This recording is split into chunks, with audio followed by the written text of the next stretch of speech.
క్రీస్తునందు ప్రియమైన సహోదరి సహోదరులకు యేసుక్రీస్తు నామములో శుభములు. దేవుని యొక్క కృప మీకు కలుగునుగాక. ఈరోజు దేవుడు మనకిచ్చిన మాట సంఖ్యాకాండము 22వ అధ్యాయము 7వ వచనము.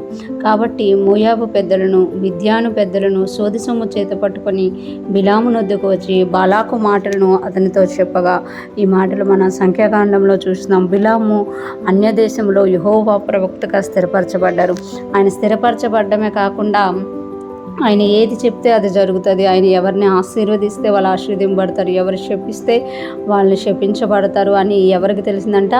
బాలాకు అనే మోయాబు రాజుకు తెలిసిందంట. అంటే ఎంత గొప్పగా బిలాము గారు వాడబడుతున్నారు అనేది మనకు అక్కడ తెలియచేయబడుతుందన్నమాట. కనుక ఆ బాలాకు ఏం చేశారు అని అంటే, ఆ యొక్క ఇశ్రాయేలీల్ని, ఐగుప్తు దేశంలో నుండి వస్తున్న ఇశ్రాయేలీల్ని శపించడానికి బిలామును పిలుచుకొని రావడానికి తన దగ్గర ఉన్న పెద్దలను పంపించినట్టుగా మనం ఇక్కడ చూడగలం. కాబట్టి మోయాబు పెద్దలను మిద్యాను పెద్దలను సోదే సొమ్మును చేత పట్టుకొని బిలాము నొద్దకు వచ్చి బాలాకు మాటలను అతనితో చెప్పగా, బాలాకు ఏం చెప్పారు అని అంటే, నువ్వు వచ్చి కానీ ఇశ్రాయేలీల్ని, అంటే ఒక జనం వచ్చింది ఐగుప్తు దేశం నుండి, ఆ జనమును నువ్వు శపిస్తే నీకు ఎంత అంటే అంత ఇస్తానంటే, ఇక్కడ బిలాము ఫస్ట్ టైము దేవుని యొద్ద విచారణ చేసినప్పుడు దేవుడు వద్దు అంటే నేను రాను అని చెప్తారు. కానీ రెండోసారి మళ్ళీ వచ్చి వాళ్ళు అదే మాటలు చెప్పేసరికి బిలాముకి కొంచెం లోబడినట్లుగా, బిలాము ద్వారా తర్వాత ఇశ్రాయేలీలు పాపంలో పడినట్టుగా మనకు అదంతా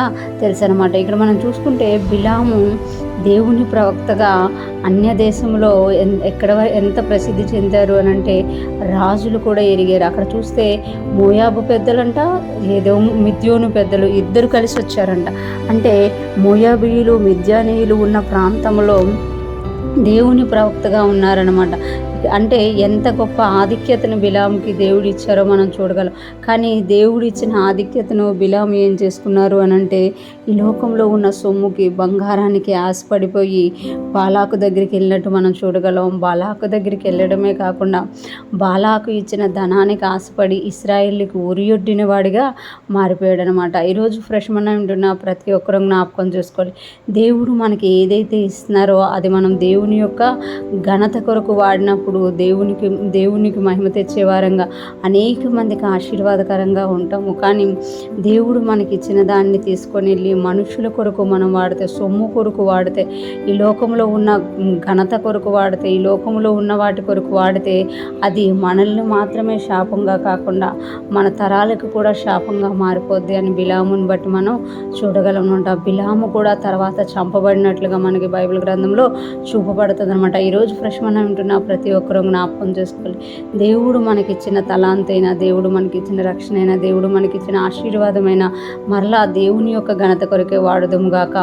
మనుషులు ఇచ్చే గొప్పతనానికి, మనుషులు ఇచ్చే కానుకలకి, మనుషులు ఇచ్చే ఆ యొక్క ఘనతకు ఆశపడకుండా దేవుని వైపు చూస్తూ ముందుకు సాగిపోదుము గాక. దేవుని కృప మనందరికీ తోడై ఉండి నడిపించును గాక. ఆమేన్.